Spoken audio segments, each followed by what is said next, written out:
கோவை உருமாண்டம்பாளையத்தில் வாகனம் நிறுத்துவது தொடர்பான தகராறில் பக்கத்து வீட்டு பெண்ணை ஒருவர் சர்ற மாரியாக தாக்கும் காட்சிகள் வெளியாகியுள்ளன.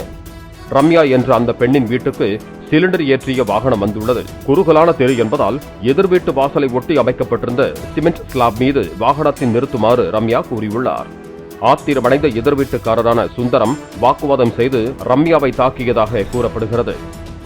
வண்டி ஆப்போசிட் பையனும் வண்டி சிலிண்டர் வண்டி நிக்குது. எங்களுக்கு ரோடு பாதாள சாக்கடை வேலை நடக்குது.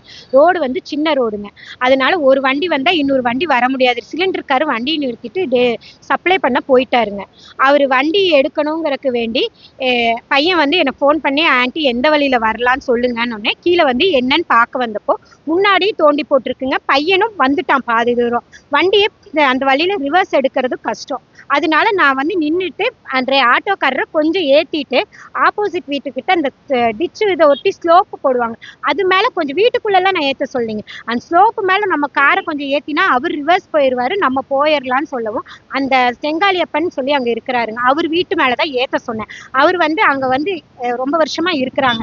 அவர் லேடிஸ்னாவே கெட்ட வார்த்தையை போட்டு எக்ஸஸ் எல்லாம் போட்டுதான் வாடி போடிங்கிறதா அவர் ஃபர்ஸ்ட் ஒரு வார்த்தை காமனா பேசுவார். அடுத்த வார்த்தை நீ யாருடி தான் பேசுவார். அவர் அப்படி பேசக்கூடிய ஆளுதான்.